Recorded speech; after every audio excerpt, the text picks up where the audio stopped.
When you're ready. Today I'll be discussing the psychological impact and the role that sexual assault plays on one's mental health, as well as the importance of empowering survivors through therapy and support. Sexual assault is defined as engaging in a sexual act against the will or resistance of the victim through threats, intimidation, or use of physical force. In the United States alone, 1 in 71 men and 1 in 5 women have been raped in their lifetime. Sexual assault is not just a statistic, it is a devastating reality faced by far too many individuals worldwide.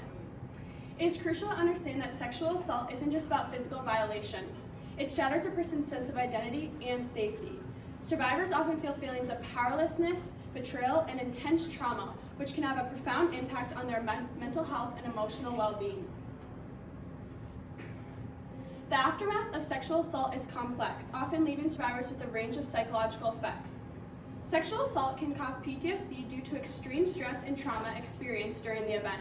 The assault can overwhelm the survivor's ability to cope. The brain's response to trauma can become dysregulated, leading to the development of PTSD. The survivor's mind and body struggle to process and integrate the traumatic experience. PTSD studies show that the lifetime prevalence of post-traumatic stress disorder in women who have been sexually assaulted is a staggering 50% compared to the general population, which is a meager 7.8%. Survivors often feel feelings of powerlessness, shame, and guilt, which can contribute to depressive symptoms. Anxiety can arise from fear of future harm and intrusive thoughts related to the assault. Substance abuse often emerges as a coping mechanism to numb the pain and distress of trauma. Women who have been sexually assaulted are 26 times more likely to have 2 or more serious drug problems.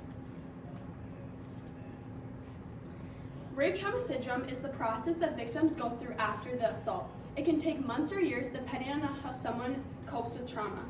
The first phase is crisis. The crisis phase often involves a whirlwind of emotions ranging from shock, disbelief, to profound despair. Second is denial. This includes individuals attempting to minimize or suppress the trauma they have been through in a means of self-preservation, acting like it didn't happen or it wasn't that big of a deal. This can make the realization phase worse. In the realization phase, survivors deal with the full impact of their experience, realizing it was a big deal and it did have a major impact on their lifestyle. This leads to overwhelming feelings of shame, anxiety, and depression. Survivors can often blame themselves for being weak or passive, letting it happen to themselves, or not stopping it if they could. They also can blame themselves for putting themselves in an unsafe situation, like walking alone at night or letting a stranger into their house. This often manifests in feelings of shame and worthlessness, while individuals grapple with questions of why me or what if, as they struggle to make sense of their experience.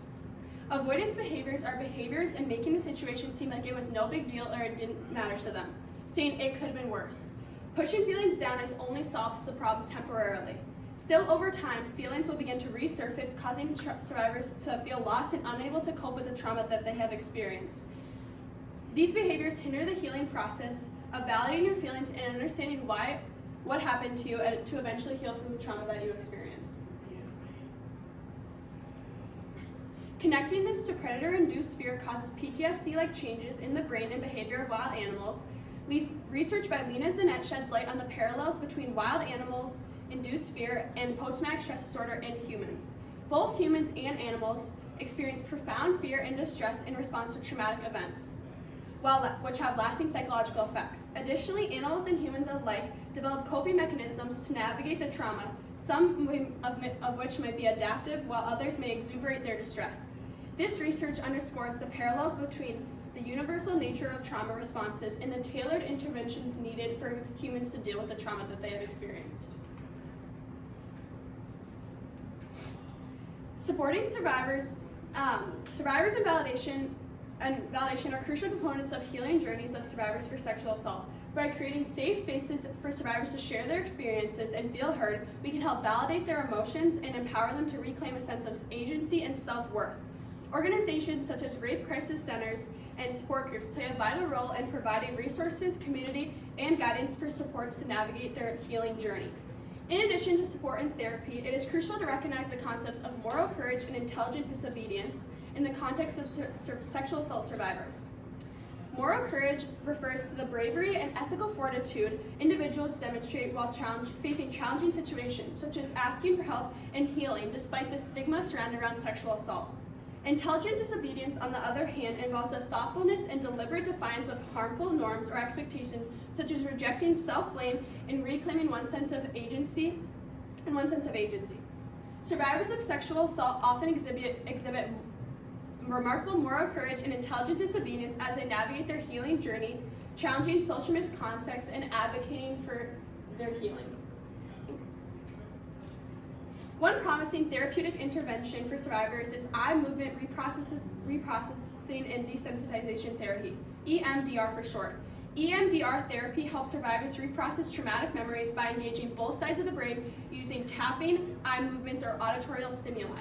This involves the therapist asking the survivor to recount one specific memory from their traumatic event while also focusing on the therapist's hand movement, eye tapping, or auditory stimuli. Studies have shown significant success rates, while some research indicating that a remarkable 77% of multiple trauma victims no longer met the criteria for PTSD just after 6 sessions. Testimonials and case studies from survivors further highlight the transformative power of EMDR therapy in reclaiming self-worth and fostering healthy emotional processing. In closing, it's important that we recognize and address the profound psychological impact on sexual assault survivors. By fostering support, validation, and tailored interventions such as EMDR therapy, we can empower survivors to reclaim a sense of agency and self-worth. As individuals and communities, let's stand together in advocating for a change, raising awareness, and creating a world where survivors feel heard, supported, and empowered. Thank you. All right, round of applause. A couple of questions.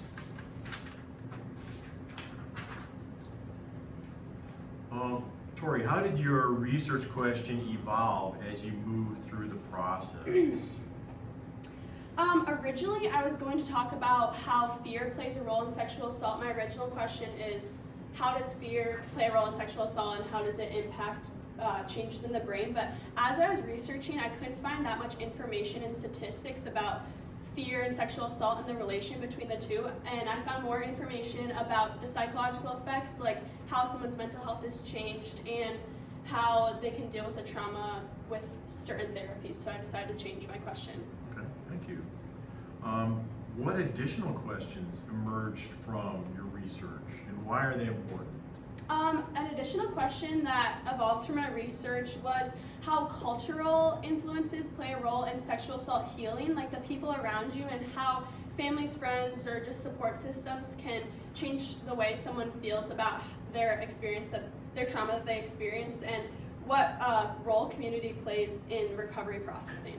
Okay, thank you. A round of applause.